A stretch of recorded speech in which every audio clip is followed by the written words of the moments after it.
Como le hemos venido informando, el Departamento de Justicia estadounidense informó que el gobernador de Sinaloa, Rubén Rocha Moya, pues enfrenta cargos por narcotráfico, y el gobierno de México pues ha confirmado que se pidió su detención con fines de extradición, aunque alegando que falta evidencia en los señalamientos. El documento señala que Rubén Rocha permitió a la facción de los Chapitos operar con impunidad y colocar supuestos funcionarios corruptos en puestos clave. Rocha y los implicados están negando los señalamientos. La oposición exige investigaciones transparentes, pero parece que su partido ha fijado una postura de defensa. Esta mañana nos acompaña David Saucedo, consultor político y especialista en seguridad pública, para que nos ayude a entender el impacto político y judicial de este tema. Muy buenos días, David, y bienvenido a este espacio. ¿Qué tal, Gloria? Quiero saludarte a ti, a la auditoría, a tus órdenes. Al contrario, muchas gracias. David, una noticia, información inédita sobre un funcionario en activo. Podríamos empezar a desglosar primero sobre qué implica estos señalamientos, qué implica esta orden que Estados Unidos acaba de emitir. Bueno, definitivamente es un hecho inédito. Ya había habido acusaciones en contra de exgobernadores, pero ya habían dejado el cargo cuando fueron capturados y extraditados a los Estados Unidos. Me refiero a los casos de los exgobernadores de Tamaulipas, Tomás Yarrington, y de Mario Villanueva de Quintana Roo. Esta es la primera vez que los norteamericanos entablan un proceso judicial en contra de un gobernador en funciones. Lo que sigue es lo que dieron a conocer las autoridades, la petición de captura con fines de extradición. Ya hubo una primera respuesta negativa de parte de las autoridades de México, tanto la Secretaría de Relaciones Exteriores como la Fiscalía General de la República. Es de suponer que el día de hoy nuevamente la presidenta Claudia Sheinbaum, durante la conferencia mañanera, se refiere a este caso, y seguramente será en un tono de rechazo, envolviéndose en una narrativa nacionalista. Sin embargo, para mí es un hecho que los norteamericanos van a insistir en la detención de todos estos personajes que forman parte de la élite política de Sinaloa, del partido de Morena. No creo que vayan a quedarse contentos con una negativa. Incluso vendrán presiones de todo tipo a efectos de que el gobierno de México finalmente procese en positivo estas solicitudes.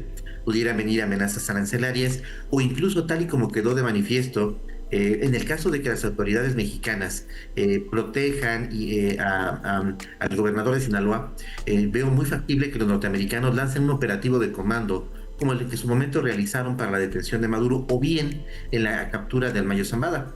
No creo que esto tenga, no veo que haya manera en la que las autoridades mexicanas rechacen esta solicitud. David, ¿una orden de aprehensión implica que ya se comprobó el delito o que solo hay elementos suficientes para poder investigarlo?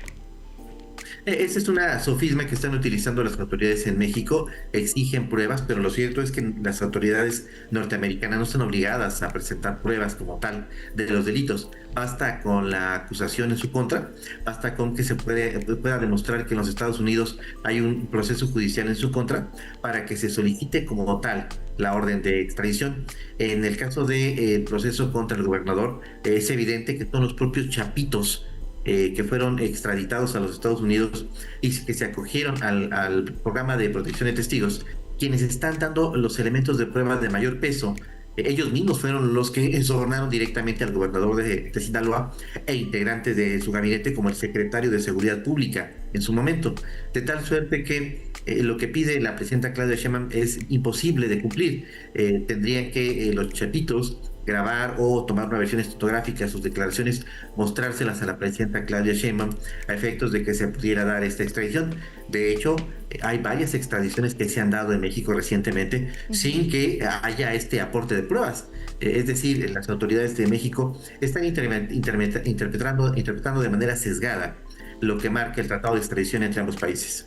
Justamente preguntarte, ¿qué sigue después de una orden de aprehensión, detención inmediata, amparos, fuga? ¿Qué podemos esperar? Bueno, en el caso del gobernador de Sinaloa, como tiene fuero, antes tendría que quitársele esta inmunidad. Hay dos caminos: un juicio de procedencia en el propio Congreso local de Sinaloa, una votación con mayoría calificada. Eso es lo que marca la norma en casi todos los estados del país de México para retirar el fuero a un gobernador. Otra opción veo imposible que pueda ocurrir, porque el gobernador tiene el control del Congreso local hasta el momento. Otra opción es que el gobierno federal, también con una votación mayoritaria en la Cámara de Diputados, desaparezca poderes. en el estado de Sinaloa, en automático Moya dejaría de ser gobernador. La ruta jurídica la veo muy larga y la veo complicada. Me parece que la ruta política sería la que pudiera instrumentarse. En este caso, lo que procedería sería una renuncia del gobernador a su cargo, y finalmente podría ser puesto a disposición de las autoridades ministeriales en México. Eso mediante un proceso de convencimiento, de negociación con el gobernador. Ya no es viable que él continúe al frente del Poder Ejecutivo de su estado. Desde hace tiempo, desde hace años hay acusaciones en su contra y quedó demostrado por distintas fuentes y medios de comunicación en México que en efecto tenía una alianza orgánica con el cártel de Sinaloa. Me agrada esta diferenciación que haces entre jurídico y político. Lo que podríamos esperar serían movimientos políticos, pero socialmente y políticamente, ¿qué implicaciones tiene pues esta noticia que sin duda ha sacudido a nuestro país y también a nivel internacional? Seguramente habrá más. Los norteamericanos dieron muchas señales de que iban en ese sentido. Hace más o menos un año pusieron en el escritorio de la presidenta Claudia Sheinbaum un listado con los nombres de los narcopolíticos que ellos habían investigado por vínculos con grupos del crimen organizado en México. Tiempo después empezaron a retirar visas a alcaldes y gobernadores fronterizos bajo los cargos de asociación delictuosa. Y finalmente, hará cosa de unos cuantos días, el embajador Ronald Johnson, el embajador de Estados Unidos en México, refirió puntualmente que iban a colocarse demandas en cortes americanas en contra de políticos mexicanos. Los norteamericanos dieron varios avisos de que iban por el gobernador Rocha, y en ninguna de estas ocasiones el gobierno mexicano reaccionó con prontitud. Tengo entendido que en algún momento la presidenta Claudia Sheinbaum le envió algunos mensajes al gobernador Rocha sugiriéndole la posibilidad de que renunciara y a cambio pudiera obtener una embajada en la que podía estar a resguardo y protegido. Él rechazó. Este mismo ofrecimiento se le hizo en su momento a Adán Augusto para que dejara la coordinación de senadores de Morena y que fuera a la embajada de Cuba. Ambos personajes, Adán Augusto, el gobernador de Sinaloa, el gobernador de Tamaulipas, el secretario de Educación Mario Delgado, algunos altos jefes militares y algunos alcaldes fronterizos estaban en esta lista negra. Pero el gobierno de México me parece que desestimó todas estas acusaciones que en su momento le hicieron los norteamericanos, y ya llegamos a este punto en donde veo imposible que se pueda proceder de otra manera que no sea la destitución del gobernador de Sinaloa. El gobernador de Sinaloa pide a la ciudadanía mantener la calma, pero ¿qué pasa con la confianza ciudadana y la estrategia de seguridad? Bueno, desde hace ya varios meses, en las encuestas que se levantan de manera periódica entre los gobernadores del país, Rubén Rocha Moya está en el sótano, es de los gobernadores peor evaluados del país. Incluso me da la percepción en las encuestas rápidas que empezaron a levantar algunas empresas demoscópicas el día de ayer, más del 70% de la población en Sinaloa está de acuerdo con la destitución y en su caso encarcelamiento del gobernador de Sinaloa. Wow. A nivel nacional, la opinión pública también es favorable a su detención. En México al menos, lo que tenemos es una percepción muy cargada en contra del gobernador Rocha Moya por toda la información que ha surgido acerca de su participación con cárteles de la droga.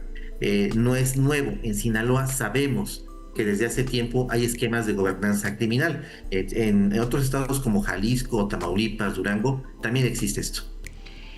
Creo que esta situación está evidenciando pues fallas estructurales. Preguntarte, en caso de que existiese, o hablando de involucrados justamente, ¿qué tan afectados se ven las estructuras de seguridad? ¿Qué tan infiltrado se encuentra el crimen dentro de las estructuras de seguridad de nuestro país? El propio gobierno federal sabe que no puede contar o disponer o apoyarse en la Policía Municipal de Culiacán, en la Policía Estatal de Sinaloa, porque operan a favor de grupos criminales. Paradójicamente, el desmantelamiento de la estructura político-criminal que hay en Sinaloa favorecería a un bando. Actualmente, el gobernador Rocha Moya opera a favor de los chapitos. La Fiscalía Estatal, la Policía Estatal, el propio gobierno del Estado, en contra de las tropas de Ismael Zambada Sicarios, alias el Mayito Flaco, heredero del Mayo Zambada. Entonces, a pesar de que hay un intento importante del gobierno de los Estados Unidos para desmantelar esta red de apoyo político, policial, militar que tiene el cártel de Sinaloa en el estado que le da nombre, el principal beneficiado de esta estrategia de combate a la corrupción sería la Malliza, es decir, la otra facción del cártel de Sinaloa que está combatiendo a los Chapitos. El gobierno ha salido a dar declaraciones con respecto pues, a que no se está respetando los acuerdos bilaterales. ¿Qué nos queda como país para poder colaborar con Estados Unidos? ¿Qué podemos esperar? Hablabas justamente de estos movimientos políticos que pudiesen venirse dando durante los próximos días, pero ¿cuál debería de ser el actuar del gobierno federal? Bueno, los acuerdos que hay de México con los Estados Unidos en materia migratoria, comercial y de seguridad, tiene tiempo que dejaron de ponerse en práctica. Hace tiempo que los norteamericanos, por esta asimetría de poder que hay entre México y los Estados Unidos, han impuesto una serie de directrices, pero el gobierno mexicano ha ido acatando cada una de esas imposiciones. Me parece que la expresión del gobierno mexicano es tardía. Hay una reacción, evidentemente, porque por primera ocasión se toca a un integrante de la élite de Morena. Pero lo cierto es que los Estados Unidos nos han impuesto varias condiciones inaceptables. Ser tercer país seguro, tener que sumarnos de manera forzada a esta cruzada contra el fentanilo que impulsa Donald Trump. Se han violado las reglas de TEMEC mediante la imposición de aranceles. Ha habido N ocasiones en las que Donald Trump ha hecho uso de su poder y ha transgredido el marco normativo que regula las relaciones de México con los Estados Unidos en materia migratoria, comercial y en temas de seguridad. Pero esto lo debieron haber dicho las autoridades mexicanas tiempo atrás y no ahora que se da esta violación justamente cuando tocan a un integrante de su equipo político. Y en este caso se trata de un narcogobernador. David Saucedo, muchísimas gracias el día de hoy por poder compartir con nosotros en este espacio. Gracias, Gloria, te mando un fuerte abrazo. Excelente día.